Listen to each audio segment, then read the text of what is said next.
ಮತ್ತೊಂಬಂದಾಳೆ ನೋಡುನು. ಹೌದು, ಇದು ವಿಷಯ ಇಟ್ಟಕ್ಕೆ ಬಿಡುನು ಬೇಡ. ಹೌದು, ಮತ್ತೊಂಬಂದಾಳೆ ನೋಡುನು. ಖರೆ ಯಾನಂದ್ರ ನೋಡು ಪುಂಡ್ಲಿಕ ಮಾಸ್ತರ, ಹೌದು, ಹಿಂದ ಒಮ್ಮ ಹೈರಾಣಕ್ಕೆ ಬಿದ್ದಿದಿ, ಹೌದು, ಮುಂದೆ ಬೀಳ್ಬೇಡ. ಹೆಂಡ್ಯಾಗ ಕೈ ಹಾಕದ್ ಬಿಡ್ಲಿಲ್ಲ, ನಾ ಬಿಟ್ಟಿದ್ದೇನೆ ಅಂದಿದನ. ಹೌದೌದು. ಪುಂಡಪ್ಪ ಮಾಸ್ತರ, ಆಹಾ, ಭೋಗದಾಗ ಬತ್ತಂದ್ರ ಅದು ಭೋಗಿಸ್ಬೇಕೆ. ಹೌದೌದು. ಯಾಕೆ ಅಂತ ಕೇಳು. ಯಾಕ್ರಿಪ? ಯತಿ ಮುನೀಶ್ವರರಿಗೆ ಬಿಟ್ಟಿಲ್ಲ ವಿಷ್ಣು ಪರಮಾತ್ಮ ದಶಾವತಾರ ತಾಳದ ಅವನ ಭೋಗದಾಗ ಬರುವುದಕ್ಕಾಗಿ. ಹೌದಾ? ರಾಜ ಸತ್ಯ ಹರಿಶ್ಚಂದ್ರ ದೊಡ್ಡ ರಾಜನೇ ಅರಮನೆ ಬಿಟ್ಟು ಹೆಂಡತಿಗೆ ಇನ್ನೊಬ್ಬರಿಗೆ ಮಾರದ, ಮಗನಿಗೆ ಮಾರದ, ತಾ ಸುಡುಗಾಡ ಕೈದ ಅವನ ಭೋಗದಾಗ ಬರುವುದಕ್ಕಾಗಿ. ಹೌದೌದು, ಮಾಡ್ಬೇಕಾಗ್ಯದ ಪಾತ್ರ.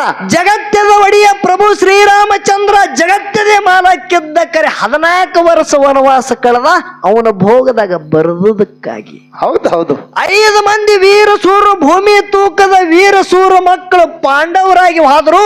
ಅವರು ಕೂಡ ವನವಾಸ ಕಳೆದ್ರು ಅವರು ಭೋಗದಾಗ ಬರುವುದಕ್ಕಾಗಿ.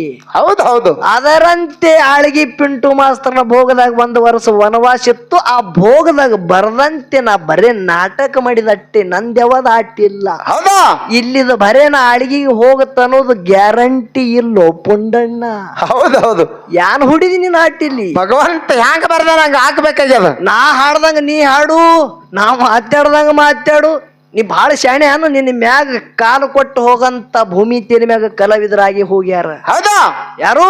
ಗುರು ಪುಟ್ಟರಾಜ ಗವಾಯಿ ಅವರು ಹುಟ್ಟ ಕುರುಡ್ರು. ಹೌದು, ಪುಟ್ಟರಾಜ ಗವಾಯಿ ಅವರು ಕುರುಡ್ರು.